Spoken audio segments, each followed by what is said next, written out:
How does a man who spent his life making the world laugh leave it in absolute silence? Not the kind of silence that follows a punchline. Not the warm quiet after applause fades. But the heavy, breath-stealing silence that arrives when something has gone terribly, irreversibly wrong. But before we continue, please subscribe and turn on the notification bell for updates. That is the silence surrounding the name Rob Reiner right now. For decades, his name meant comfort, familiarity, stories you could return to when the world felt chaotic. He was the man behind films that reminded us love could last, friendship could endure, and humor could survive even the darkest moments. Rob Reiner represented something solid, safe, almost permanent. And then, suddenly, he didn't. Instead of tributes and lifetime achievement retrospectives, the headlines turned cold, clinical, unforgiving. Words like found dead, homicide, and arrest replaced words like legend and icon. And at the center of it all, not a distant stranger, not a shadowy outsider, but family. Now, a week later, as the world waits for details of Rob Reiner's funeral and memorial service, one unsettling question hangs in the air. How do you say goodbye when the story is still unfolding? Because this isn't just a death. It's not just a funeral. And it's definitely not just another Hollywood tragedy. This is a story about legacy colliding with loss. About private grief being dragged into public view. About children trying to mourn parents while the world demands answers they don't yet have, or may never want to share. And before we even talk about the memorial service, before we talk about dates, locations, or who might attend, we have to understand why this goodbye is unlike any other. Rob Reiner and his wife, Michelle Singer Reiner, were found dead in their Brentwood, California home on December 14th, according to authorities. The Los Angeles County Medical Examiner would later state that both died from multiple sharp force injuries, and the manner of death was ruled a homicide. Those are not words meant for storytelling. They are words meant for reports, for evidence logs, for courtrooms. Yet now, they are inseparable from the legacy of a man who spent his life telling stories. Within days, their 32-year-old son, Nick Reiner, was arrested on suspicion of first-degree murder. He remains behind bars without bail. Prosecutors allege that he fatally stabbed both of his parents. An arraignment has been scheduled for January 7th. Let that sink in for a moment. A beloved filmmaker, his producing partner and wife, a family home in Brentwood, a son accused, a future now measured in court dates instead of celebrations. And somewhere in the middle of all of this, grief. Real, suffocating grief. Because while the headlines focused on allegations and charges, two other names emerged quietly, heartbreakingly, from the noise: Jake Reiner and Romy Reiner. In a statement released to the Los Angeles Times and People, Jake and Romy shared that they are planning a memorial ceremony for their parents, and that details would be forthcoming. The wording was careful, deliberate, almost restrained. They expressed gratitude for the outpouring of love and support. They asked for patience. They promised information would come later. Later. That word carries weight here. Later means not now. Later means not yet. Later means we are still trying to breathe. And in a separate statement, released just days earlier, Jake and Romy put words to something almost impossible to articulate. Words cannot even begin to describe the unimaginable pain we are experiencing every moment of the day, they said. They described Rob and Michelle not just as parents, but as best friends. They asked for privacy, for compassion, for speculation to be tempered with humanity. Read that again. Not denied, not explained, tempered. Because how do you process something like this when the world wants certainty and all you have is devastation? This is where the story becomes more than a crime report. This is where it becomes deeply human. Funerals are supposed to bring closure. They are meant to draw a line between what was and what will be. A final goodbye. A ritual that allows the living to step forward, even if reluctantly. But what happens when the goodbye is interrupted by unanswered questions? What happens when the memorial must coexist with an active homicide investigation? What happens when one child is being mourned in whispers while another is being discussed in court filings? These are not hypothetical questions for the Reiner family. They are daily realities. And this is why Rob Reiner's funeral, whenever it happens, cannot be understood as a typical Hollywood farewell. There will be no easy montage, no uncomplicated standing ovations, no clean narrative arc. Instead, There is tension, silence, delays that speak louder than announcements. The family has not shared a date. They have not shared a location. They have not said whether the memorial will be public or private. And while some may see that as secrecy, others recognize it for what it likely is: survival. Because grief does not operate on a press schedule, behind the scenes, legal realities loom large. Anything said publicly can be scrutinized, misinterpreted, or weaponized. Even expressions of love can be twisted into speculation. Even silence can be read as something it's not. And so the family walks a tightrope, honoring their parents while protecting themselves from a storm they never asked to stand in. It's also impossible to ignore the contradiction at the heart of this moment. Rob Reiner spent his career telling stories about connection, about families, friendships, and communities finding their way back to each other. Now, his own story is being told in fragments, in statements, in court documents, in pauses. The irony is painful. And then there is Michelle Singer Reiner, whose name risks being overshadowed by the weight of Rob's fame. But she was not just his wife. She was his producing partner, his collaborator, a presence in his life that grounded him beyond the spotlight. They were found together. They are being remembered together. And their children have made it clear that any memorial will honor both of them. Not separately, not unevenly, but as a shared life cut short. That, too, matters. Adding yet another layer to this already complex family story is Tracy Reiner, Rob's adopted daughter from his marriage to Penny Marshall. Tracy survives him, a reminder that this family tree extends beyond the immediate tragedy now dominating headlines. Blended families know something about complicated love, about loyalty stretched across timelines and marriages and shared histories. And now, that complexity is folded into grief. As the public waits, speculation fills the vacuum. Social media spins theories. Comment sections turn cruel. Everyone seems to have an opinion about what should happen next. But funerals are not performances. They are not verdicts. They are moments of reckoning. And for Jake and Romy Reiner, planning a memorial for parents who died under such shocking circumstances is not just emotionally exhausting. It's almost unbearably symbolic. Because how do you speak about a life without addressing its end? How do you celebrate joy without being consumed by horror? How do you invite the world in when the world hasn't been kind? These are the questions hovering over Rob Reiner's final goodbye. This introduction is not about answers. It's about setting the stage for a story that refuses to be simple. Because before we can understand the funeral, before we can understand the memorial, before we can understand what this goodbye will look like, we need to go back. Back to the man the world thought it knew. Back to the life that unfolded in public. Back to the legacy that now feels frozen in time. Because what came next didn't just change how Rob Reiner will be remembered. It changed everything. That's the strange thing about fame. It convinces millions of people that familiarity equals understanding. That watching someone's work for decades somehow gives you access to who they really are. To their inner life. To their fears.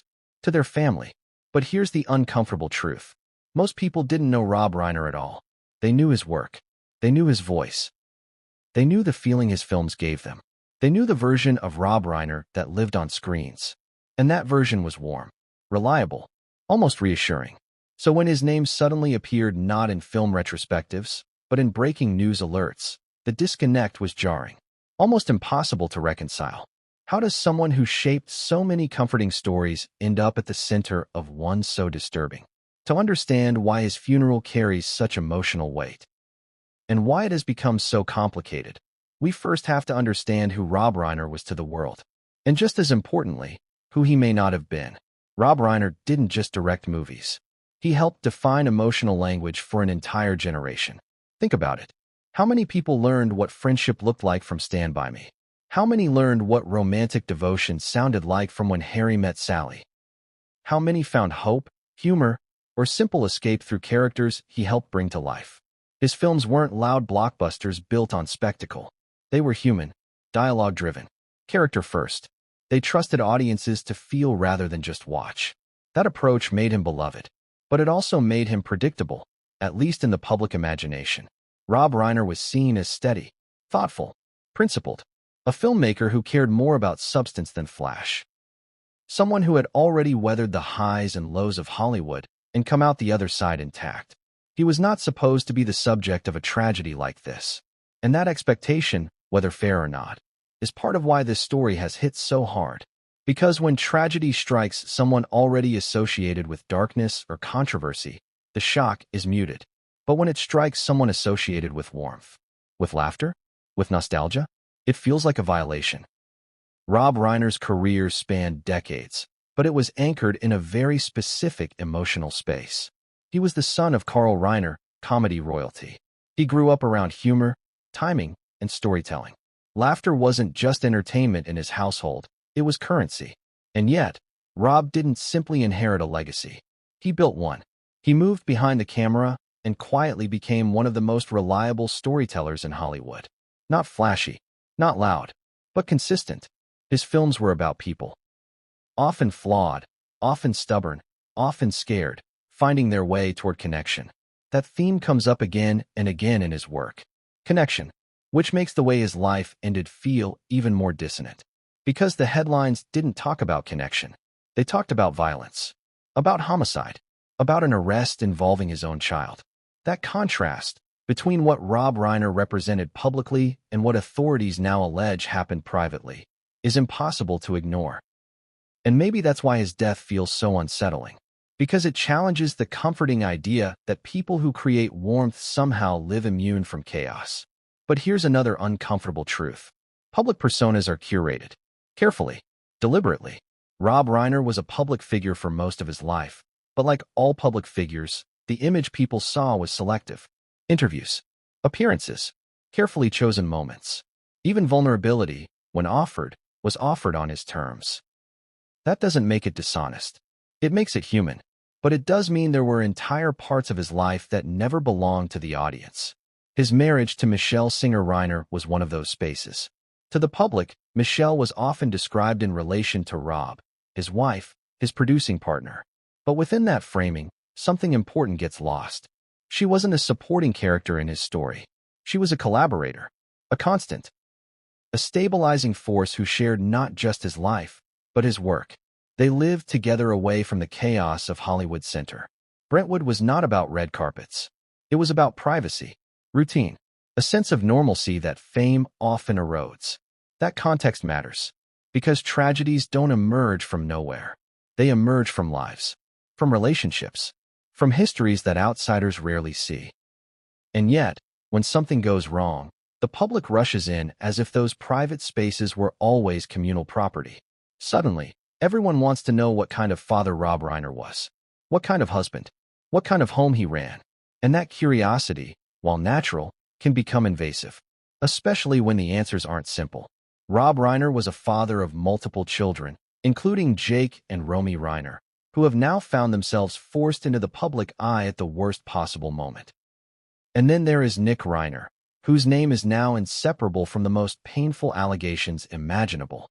But at this stage, it's critical to pause, because knowing someone's work does not mean knowing their family dynamics. Loving someone's films does not grant insight into their private struggles. And yet, the public instinct is to connect dots that may not exist. This is where the story becomes dangerous. When people try to retroactively rewrite a life based on its ending. Was Rob Reiner hiding something? Was there tension behind the scenes? Were there warning signs? These questions are being asked everywhere. But asking them doesn't mean they have answers. What we do know is this. Rob Reiner lived a life that, from the outside, appeared full, successful, anchored by long-term relationships and meaningful work. That perception is real, and it's valid, but it is not complete. And the incompleteness is exactly what makes this tragedy so difficult to process. Because the public wants coherence, a clean narrative, a beginning, middle, and end that makes sense. And this story refuses to provide that. Instead, it presents contradiction. A man known for warmth, lost in violence. A family known for creativity, now associated with courtrooms. A farewell that cannot yet take place because the present is too unstable. This is why Rob Reiner's funeral isn't just about remembrance. It's about reckoning. It's about whether we can hold two truths at once.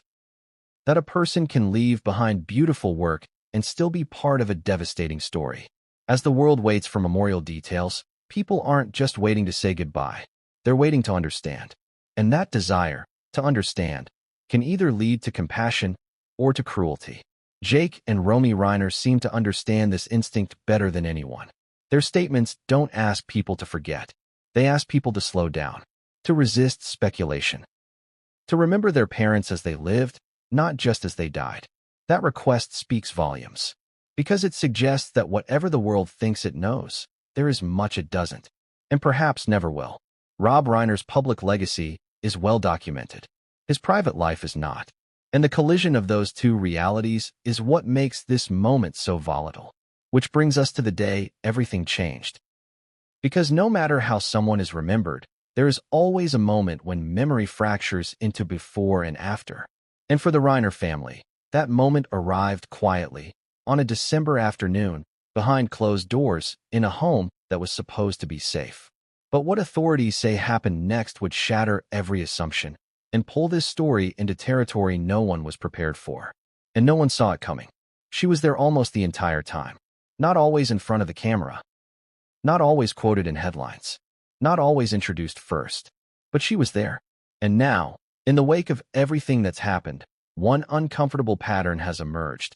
People keep talking about Rob Reiner, while Michelle Singer Reiner risks being reduced to a footnote in her own life. That ends here. Because if we're going to understand this story, if we're going to understand why this memorial matters, why this loss feels doubled, and why the silence surrounding the funeral is so heavy, we have to talk about Michelle, not as an extension of Rob, not as a background figure, but as a person whose life, presence, and death fundamentally shape what this goodbye will mean. Here's a startling question to start with. How many people mourning Rob Reiner right now could honestly tell you who Michelle Singer Reiner was? That question isn't meant to accuse. It's meant to reveal something about how fame works, about how easily one life can eclipse another. Even when those lives were intertwined for decades, Michelle Singer Reiner wasn't famous in the way Rob was. She didn't build a public-facing persona. She didn't cultivate an audience. And that was intentional. She was a producer, a partner, a strategist, someone who worked behind the scenes to make things happen without demanding recognition for them. In Hollywood, that kind of presence is rare and invaluable. She and Rob didn't just share a home.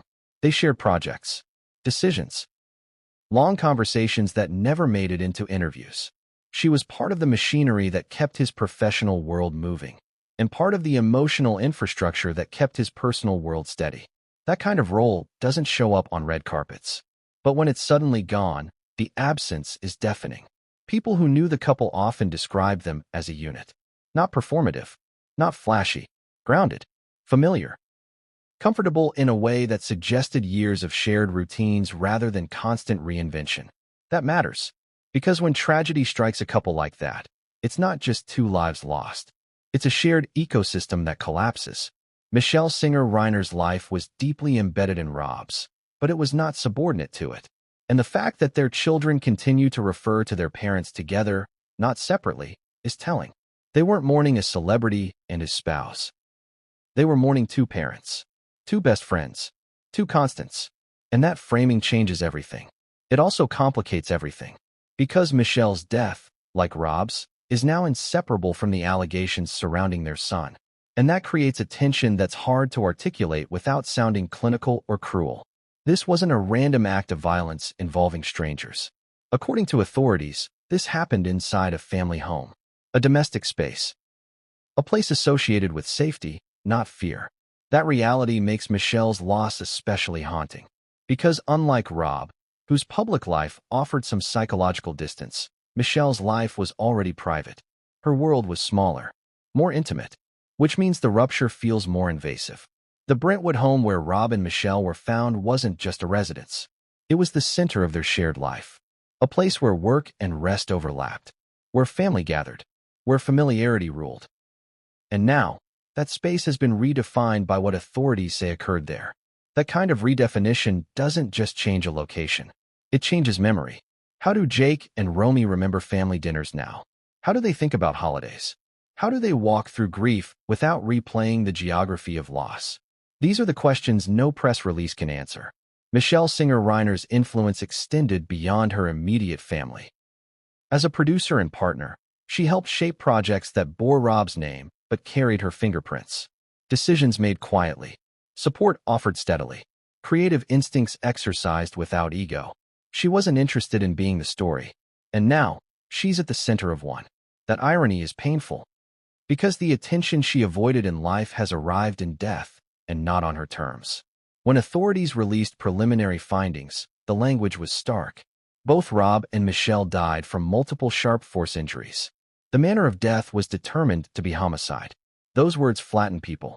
They turn decades of life into a sentence fragment. But Michelle was not a fragment. She was a daughter, a wife, a mother, a collaborator. A presence that shaped daily life in ways no headline could capture. And yet, because she lived quietly, many people are only learning her name now. That delayed recognition adds another layer of injustice to an already devastating situation. And it raises a difficult question. How do you properly honor someone the world never fully saw? The children's statements offer a clue. When Jake and Romy speak about their parents, they don't separate them into roles. They don't say our father and his wife. They say our parents. They describe them as best friends. As a unit, that language is deliberate. It tells us that Michelle wasn't orbiting Rob's life. She was at its center. And that makes the upcoming memorial, whenever it happens, especially significant. Because it won't just be about Rob Reiner's legacy in film. It will also be about Michelle Singer Reiner's legacy in life. But here's where the tension sharpens. Public memorials tend to simplify. Private grief is anything but simple.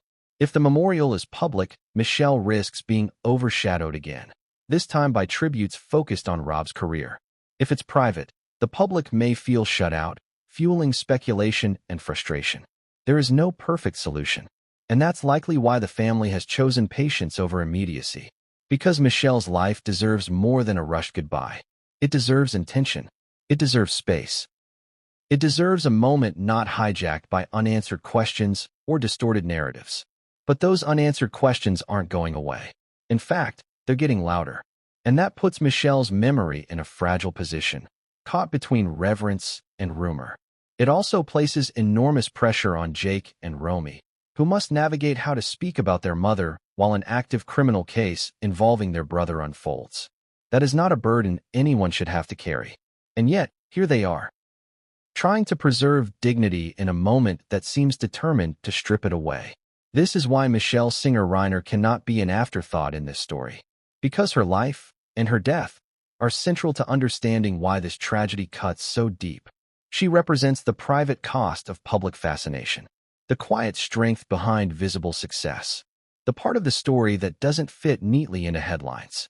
And as we move closer to understanding what happened next, it's important to remember this.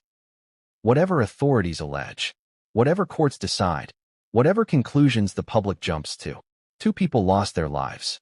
Not symbols, not characters, not plot points. Rob and Michelle, together. Which brings us to the moment everything changed.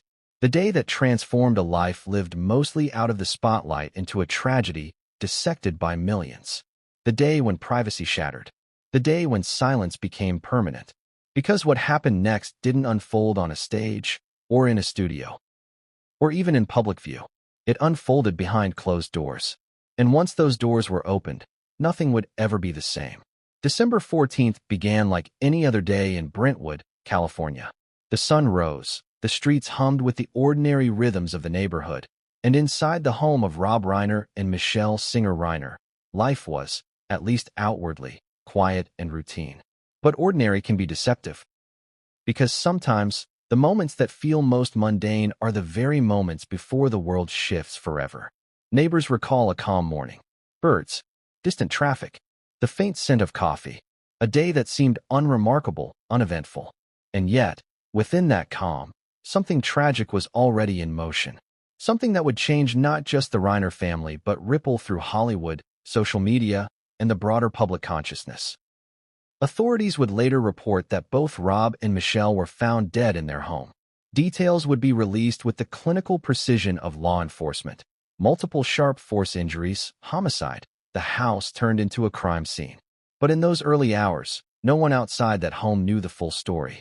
Not the neighbors, not the family, not even the city that had come to see Brentwood as a quiet enclave of normalcy amid celebrity chaos. Imagine being in that home. Imagine the disconnect between the outward normalcy and the inward horror.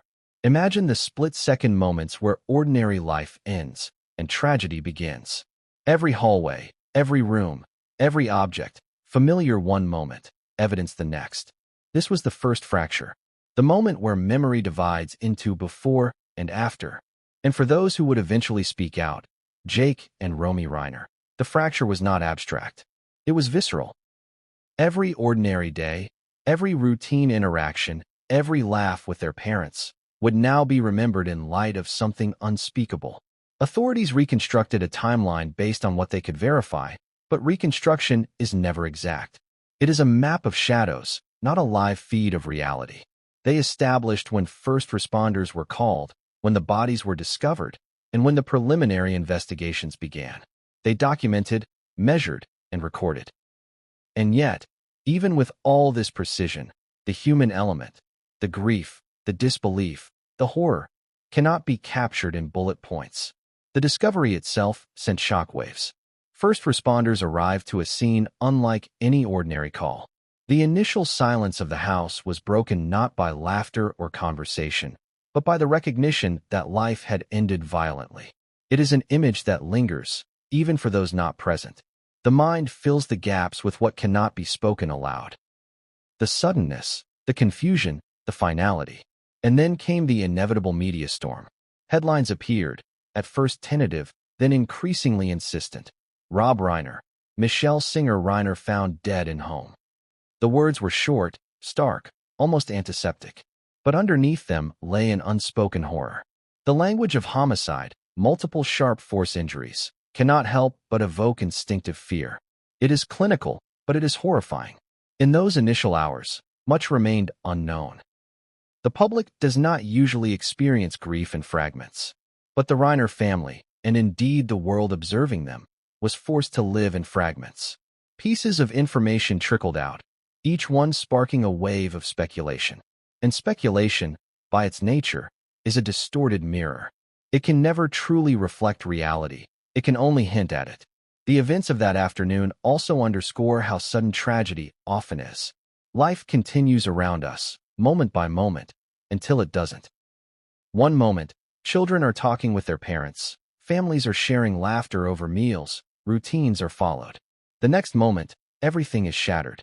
The ordinariness of the day, breakfast, phone calls, emails, is rendered impossible to recall without a sense of disbelief.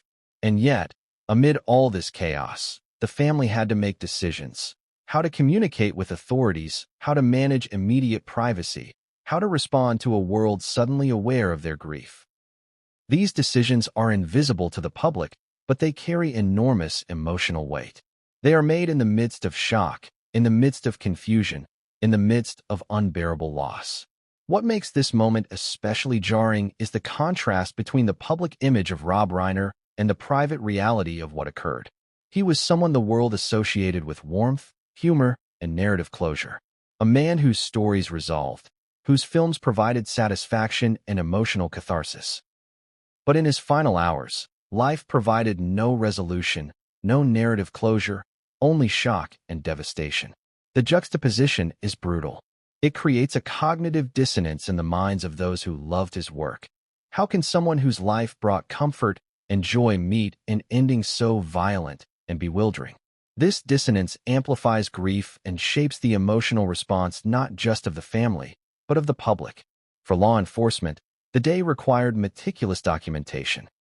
Every detail had to be recorded, every observation cataloged. The manner of death was classified, evidence was collected, and preliminary reports were generated. But for the family, these same actions were almost surreal. They took place in parallel with human grief, a grief that cannot be measured, documented, or analyzed.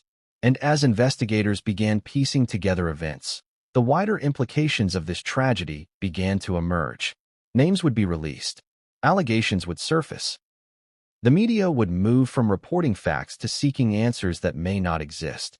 And the family, still raw in their mourning, would have to navigate public curiosity alongside their private sorrow.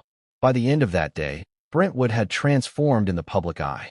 A quiet neighborhood became the site of headlines, speculation, and concern. For neighbors, The familiar street became a reminder of fragility.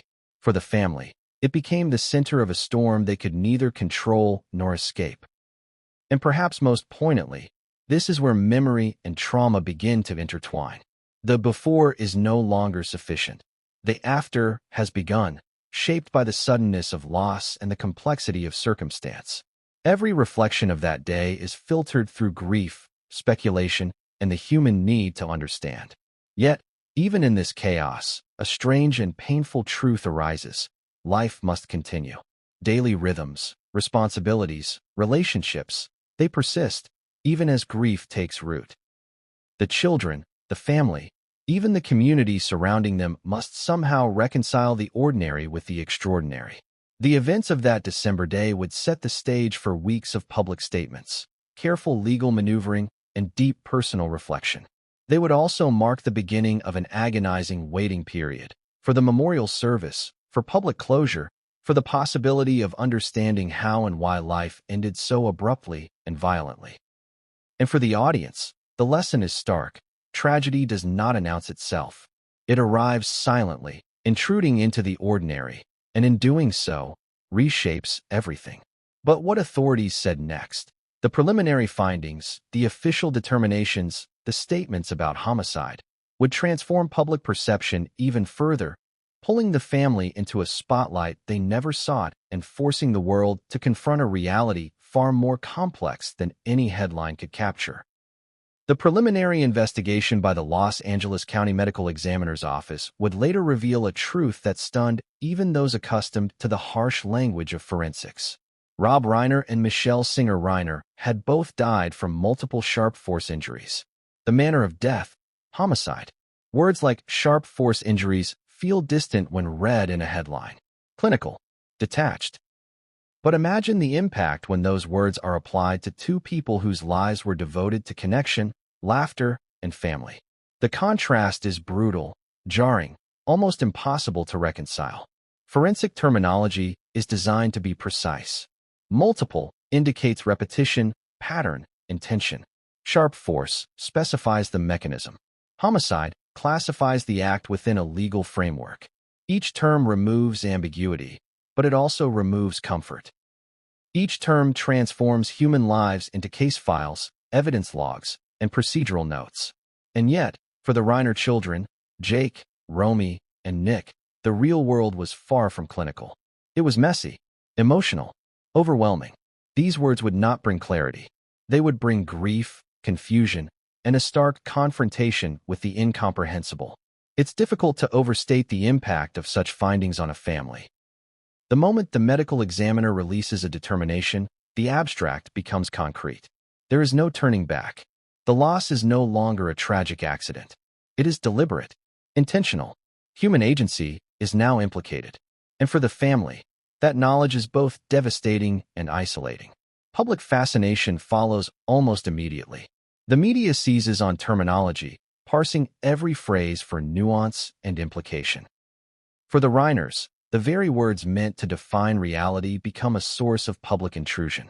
Every headline, every online comment, every social media post transforms private sorrow into public discourse. And in the midst of this, the children are forced to process what has happened while the world watches and speculates. The emotional weight of homicide is distinct from accidental death or natural causes. It carries with it questions that may never be fully answered. Why? How? Could this have been prevented? And, most agonizingly for a family, by whom? According to reports, law enforcement quickly focused on a suspect within the family itself. Nick Reiner, the 32-year-old son of Rob and Michelle. The Los Angeles County District Attorney's Office accused him of fatally stabbing his parents. Following his arrest, he was held without bail pending arraignment. The scheduled date, January 7th. Even without going into graphic detail, the implications are staggering. Families are meant to be sources of support and safety. A home is meant to be a sanctuary. Yet, in this case, the home became the site of alleged violence, and the very person who should have been part of the family's protective circle was now its center of investigation. The intersection of grief and accusation introduces a layer of complexity that is difficult to convey. Public awareness does not always capture nuance. People see an arrest, they see charges, they see a news cycle filled with speculation. What is often invisible are the human emotions swirling beneath the surface: shock, denial, anger, despair, and the unbearable challenge of processing the unimaginable.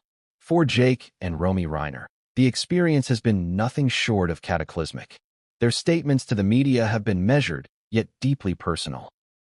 In words that carry both sorrow and composure, they describe the unimaginable pain of losing both parents simultaneously. They reminded the public that Rob and Michelle were more than their professional accomplishments. They were their best friends. And yet, they also issued a request that resonates with profound humanity: respect their privacy. Temper speculation with compassion. Remember their parents for the lives they lived and the love they gave. These are not merely statements. They are acts of self-preservation and reverence amidst a storm of intrusion. It is worth pausing to consider the gravity of this situation. A family grappling with the dual realities of grief and alleged criminal activity faces pressures that are almost impossible for outsiders to fully comprehend. The need for closure is immediate, but closure is complicated by legal proceedings. Public curiosity is intense, but compassion is rare. Emotional vulnerability is necessary, but exposure is risky. And yet, amid this, the family is planning a memorial service. It will honor Rob and Michelle. The details, location, date, guest list, remain undisclosed. In their statement, Jake and Romy expressed gratitude for the love and support they had received and assured the public that information about the memorial would be forthcoming. The tension here is palpable. Planning a funeral is never easy. Planning one under the scrutiny of the public eye, while legal investigations unfold, is exponentially more complex. It requires a careful balance between honoring memory and protecting the living, between closure and caution, between grief and the demands of narrative that belong to others. The very act of creating a memorial becomes a negotiation. Every choice carries meaning. Every announcement carries risk. Every delay carries speculation. And yet, it is necessary. Because a memorial is more than a ceremony. It is a mechanism for processing grief, a way to acknowledge loss, a means of saying goodbye in a world that suddenly feels incomprehensible. Public response has been varied. Social media oscillates between sympathy, curiosity, and conjecture. Hollywood peers have offered condolences, but the magnitude of the event has created an unprecedented mix of attention and intrusion. For the Reiner children, this means navigating a path that honors their parents while shielding themselves and their memories from distortion. There is also an ethical dimension. Reporting on homicide within a family requires delicacy. Sensationalism can magnify pain. Misrepresentation can deepen wounds. The careful release of information by the medical examiner and law enforcement is intended to provide clarity while maintaining procedural integrity. Yet for families, clarity is often insufficient. It does not ease grief, it does not answer questions, and it does not restore what has been lost. This chapter of the story illustrates the collision between public systems and private suffering, between forensic documentation and human experience, between headlines and hearts. It underscores why the forthcoming memorial service is so crucial, not only as a public acknowledgement, but as a private mechanism of emotional survival.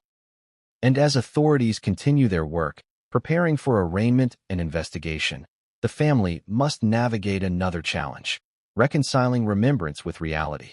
They are tasked with celebrating the lives of Rob and Michelle while grappling with the violent circumstances of their deaths.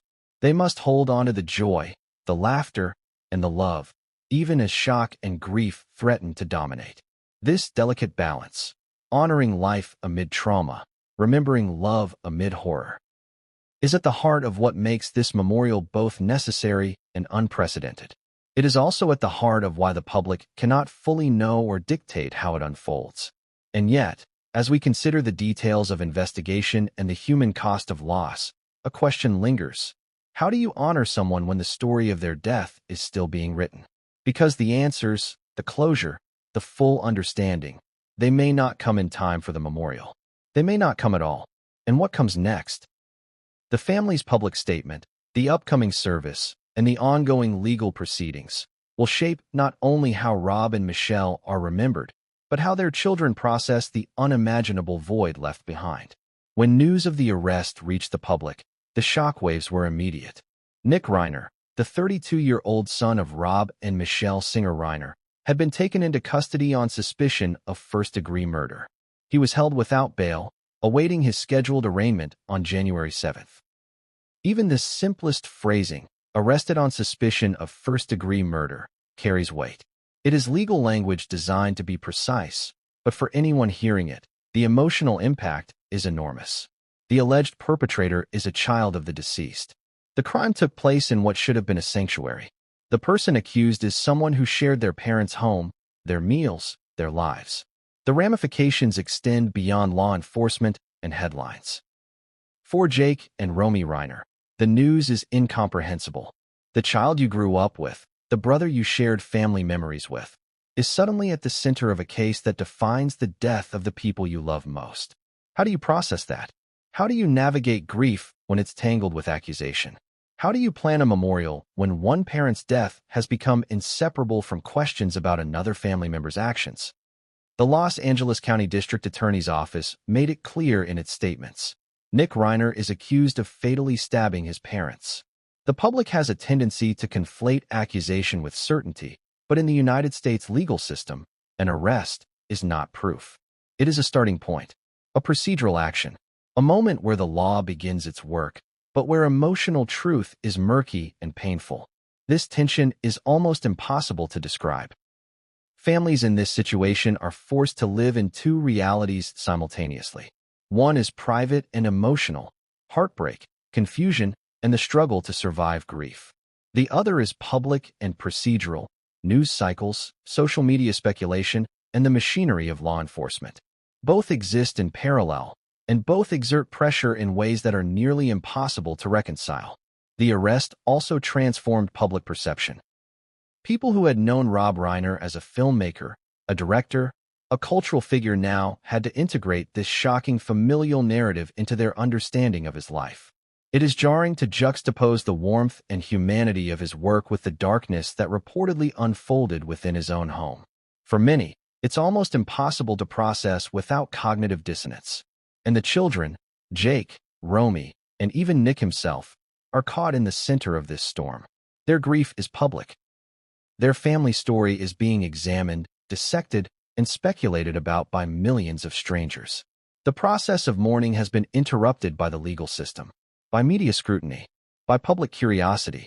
In response, Jake and Romy issued a statement that is notable for its restraint and humanity. They spoke of unimaginable pain and described their parents as not only figures of authority or care, but as our best friends. They requested privacy and compassion. They asked for speculation to be tempered with humanity. In a world that thrives on speculation, that is a remarkable appeal. It's also strategic. A memorial service is being planned. The family has indicated that details will be shared later. By delaying public announcements, they maintain some measure of control over a moment that is otherwise dictated by tragedy and media scrutiny. They are choosing intention over haste, reverence over performance. But the tension remains. An arraignment is scheduled. Legal proceedings will unfold. The public will want answers, explanations, conclusions. The family must navigate these alongside their own mourning. The memorial service, whenever it occurs, must balance private grief with public attention, while still respecting the legal realities surrounding the alleged crime. It is in this context that the Reiners' request for compassion becomes especially poignant. The world can offer condolences, but it cannot replace the absence of parents. It cannot answer the unanswerable, and it cannot control the invasive curiosity that accompanies high-profile tragedy. At the same time, the arrest complicates the narrative surrounding remembrance. Rob and Michelle are not just public figures, they are parents. A funeral or memorial must honor their lives, their contributions, and their love, without being overshadowed by the alleged actions of their son. This is no small challenge. The timing, the tone, the invitations, and even the language used to describe the event become acts of careful negotiation. The public, meanwhile, is left with fragments. Headlines, statements, social media reactions. Some are sympathetic, some are sensationalist, some are cruel. All of it underscores a hard truth. The way a family experiences grief is not always compatible with public attention. And yet, despite the chaos, there is a thread of humanity that remains unbroken. The children have chosen restraint, dignity, and intentionality. They are planning a memorial that honors their parents. They are expressing gratitude for the support they have received. They are insisting that the world respect their process. This approach is as much about survival as it is about tribute. It is about maintaining integrity and memory in the face of incomprehensible loss. It is about asserting agency in a moment where control has been stripped away by tragedy and circumstance. And as the legal process continues toward arraignment and, eventually, trial, the family will have to maintain this delicate balance, honoring Rob and Michelle, protecting themselves and their privacy, navigating public attention, and confronting a reality in which their grief is inseparable from alleged criminal actions by a loved one. It is almost unimaginable, and yet it is the reality. And in this reality, the memorial service, the last planned goodbye for Rob and Michelle, takes on a heightened significance. It is not simply a ceremony. It is a statement of love, a reclaiming of narrative, and a private act of remembrance in a world that has made their family's pain public. But what will that service look like? How can it honor the lives of two people whose deaths are entangled with suspicion and public scrutiny? How can it allow grieving children a moment of closure before the legal system and media scrutiny dominate the conversation? These questions hang in the air, unanswered, and they set the stage for the next chapter, the voices of the children themselves, and how they are navigating the intersection of grief, memory, and public attention. In the immediate aftermath of Rob and Michelle Reiner's deaths, the voices of their surviving children became central. Not because the world demanded it, but because their perspective carried the weight of truth and humanity that no official report could capture. Jake and Romy Reiner, navigating the incomprehensible loss of both parents, stepped forward to speak, offering words that were measured, heartfelt, and resonant with grief. Their statement, released on December 17th, was brief yet profound. Words cannot even begin to describe the unimaginable pain we are experiencing every moment of the day. The horrific and devastating loss of our parents, Rob and Michelle Reiner, is something that no one should ever experience. They weren't just our parents, they were our best friends. Pause for a moment and consider the depth of that phrase, best friends. Not simply caregivers, not merely authority figures, but companions whose presence shaped their every day. In that choice of words lies both warmth and tragedy. The intimacy of family amplified by the sudden and violent rupture of their lives. It is a reminder that grief is not just sorrow. It is also an acute sense of the relationships and histories abruptly severed. The children also expressed gratitude for the support they had received from the public. We are grateful for the outpouring of condolences, kindness, and support we have received not only from family and friends, but people from all walks of life. This acknowledgement is striking because it captures a universal truth. Grief, even when intensely private, often intersects with the empathy of strangers. The Reiner children recognized that support, even as they remained immersed in personal devastation. And yet, their request for privacy is equally compelling. We now ask for respect and privacy, for speculation to be tempered with compassion and humanity, and for our parents to be remembered for the incredible lives they lived and the love they gave. It is a delicate appeal, acknowledging the inevitability of public attention while asserting the boundaries necessary for healing. In a world eager for detail, for sensationalism, for answers, they are asking for restraint, humanity over curiosity. What makes this statement so poignant is the tension it embodies. On one hand, they must communicate with a global audience. On the other, they are navigating a personal tragedy so profound that even daily functioning is likely a struggle. They are asked to participate in their own story, to explain grief before it has even fully settled, while simultaneously protecting themselves and their family. The act of speaking, therefore, becomes both necessary and excruciating. It is also worth noting how the children frame their parents. They do not dwell on the circumstances of death. They do not allow the narrative to become consumed by the crime or the legal processes that will inevitably follow. Instead, they focus on life, on the love, the presence, the guidance their parents provided. In a narrative dominated by tragedy, this insistence on humanity and life is both courageous and subtle, a way to reclaim the story from the chaos of speculation. Moreover, this framing offers a lesson in empathy. When the public consumes news of tragedy, it is easy to become fixated on the sensational aspects: arrests, charges, forensic details. These elements are undeniably part of the story, but they are not the totality of the human experience involved. Jake and Romy's words remind us that the lived reality of grief is multifaceted. It is sorrow, yes, but it is also memory, affection, and the painstaking effort to preserve dignity in the face of loss. This approach is strategic as well as emotional. By centering their parents' lives rather than the circumstances of their deaths, they set a tone for the memorial service that is forthcoming. They establish that any ceremony, any tribute, will honor the fullness of Rob and Michelle's existence rather than being overshadowed by speculation or scandal. This framing allows the world to witness mourning without distorting it, to participate in grief without co-opting it. Yet, even with the children's guidance, the path ahead is fraught. Planning a memorial while navigating an ongoing legal case is unprecedented in its complexity. Public interest is intense, and media scrutiny is relentless. Every statement, every choice, every detail risks becoming fodder for conjecture. This is the reality of grieving in public. The process is never linear, the narrative is never solely yours, and the world is quick to impose its own interpretations. And therein lies another layer of challenge. The memorial service must serve multiple purposes simultaneously. It must honor Rob and Michelle authentically, provide the children with a sense of closure, and manage the optics for a public audience that has already been exposed to fragmented information. Balancing these demands requires not just logistical planning, but emotional intelligence, resilience, and strategic foresight. The children's statement also highlights the paradox of public grief. The desire for acknowledgement exists alongside the need for privacy. By articulating gratitude for support while requesting discretion, Jake and Romy are navigating this paradox with a rare clarity. Their message is neither defensive nor performative. It is protective, human, and deeply grounded in respect for the memory of their parents.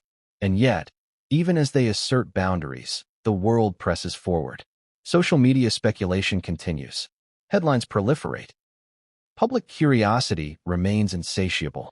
The children's appeal for compassion is tested constantly by the pace of modern information dissemination. Every rumor, every story, every speculative comment has the potential to intrude upon the private mourning that is already so delicate. This reality underscores a harsh truth. Grief, when experienced in the public eye, becomes a performance that is impossible to master. There are no scripts, no rehearsals, and no guarantees that privacy will be respected.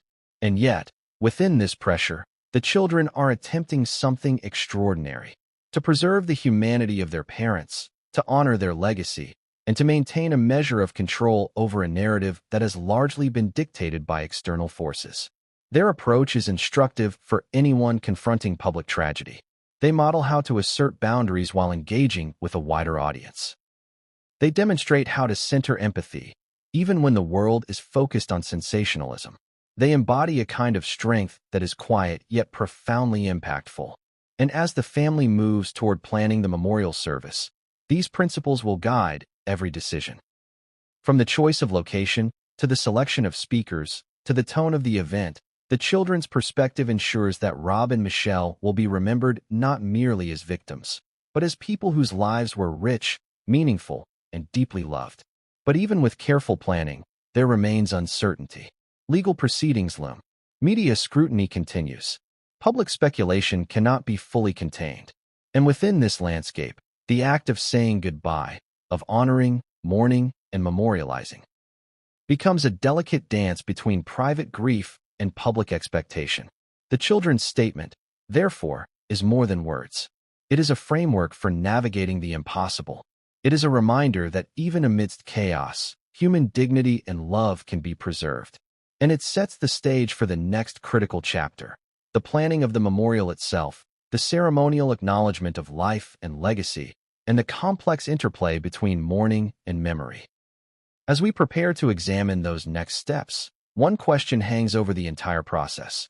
How do you craft a farewell that is simultaneously authentic, private, and resilient in the face of tragedy that has already captured the world's attention? The task of planning a memorial under such extraordinary circumstances is daunting in ways that most people cannot imagine. Funerals, at their core, are acts of closure. They allow the living to process the loss of those who have passed, to honor their lives, and to gather communal support in a shared space. But when grief is entangled with public scrutiny, legal proceedings, and unimaginable tragedy, planning such an event becomes a delicate negotiation between private mourning and public expectation. For Jake and Romy Reiner, the memorial must serve multiple purposes simultaneously. It must honor the lives of both Rob and Michelle, providing an authentic acknowledgement of who they were as parents, partners, and collaborators. It must allow the children and close family members a space to grieve, reflect, and say goodbye in a manner that feels meaningful and safe. At the same time, the service must be sensitive to ongoing legal investigations surrounding their brother Nick, whose arraignment is scheduled for January 7th. Every element, the guest list, the tone, the public or private nature of the ceremony, must balance these intersecting realities. Planning a memorial is always an emotional task, but here, the stakes are uniquely high. The Reiners' home in Brentwood, the site of their deaths, is a private sanctuary now overlaid with public fascination and scrutiny. How do you memorialize life in the shadow of such violence?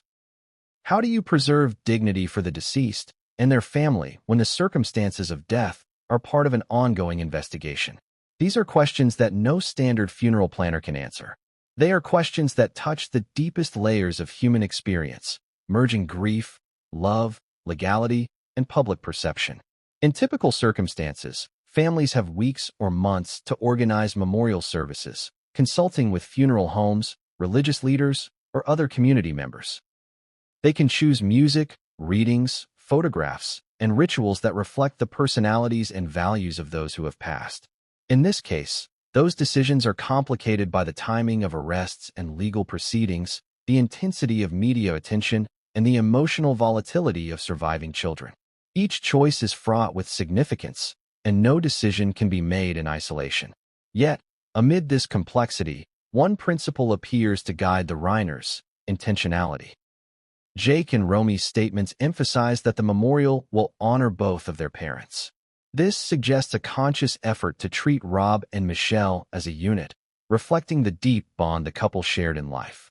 It is a recognition that the narrative of their deaths cannot overshadow the fullness of their lives, and that the memorial must celebrate not only their careers and public personas, but also their love, generosity, and humanity.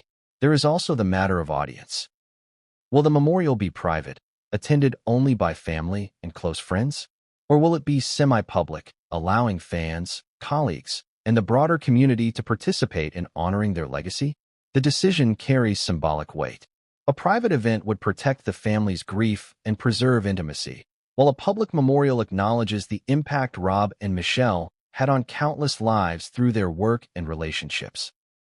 Either choice must be managed carefully, especially in light of ongoing legal proceedings, where public gatherings could intersect with media coverage and commentary. The symbolic aspects of a memorial are equally important. Music, eulogies, photographs, and personal remembrances all serve as vessels for memory. In this case, these elements will carry additional resonance. For instance, music that Rob Reiner appreciated in life may evoke both nostalgia and sorrow. Personal stories shared by friends or colleagues will highlight the qualities of the couple that transcended fame and achievement, the warmth, humor, and presence that defined their personal lives. The very act of storytelling during the service becomes a reclamation of narrative from the chaos of tragedy and speculation. Planning a memorial is also about pacing, about how grief is experienced collectively. Funerals create a temporal space for mourning. They allow participants to engage with emotion in stages, reflection, celebration, and ultimately, a kind of closure. For the Reiner children, the memorial must provide an opportunity to navigate these stages despite the public's simultaneous engagement with their grief. It is an attempt to preserve the sacred rhythm of mourning within a world that often disregards boundaries. In addition, there is the ethical responsibility of framing the memorial in a way that acknowledges loss without sensationalizing the circumstances of death. This is particularly challenging given the ongoing criminal investigation involving their brother. The Reiners must navigate this terrain with extraordinary care, ensuring that the ceremony honors life without becoming a forum for speculation or judgment. Every word spoken, every image displayed, every moment observed carries weight and potential consequences. Beyond logistical considerations, the memorial is a psychological and emotional anchor.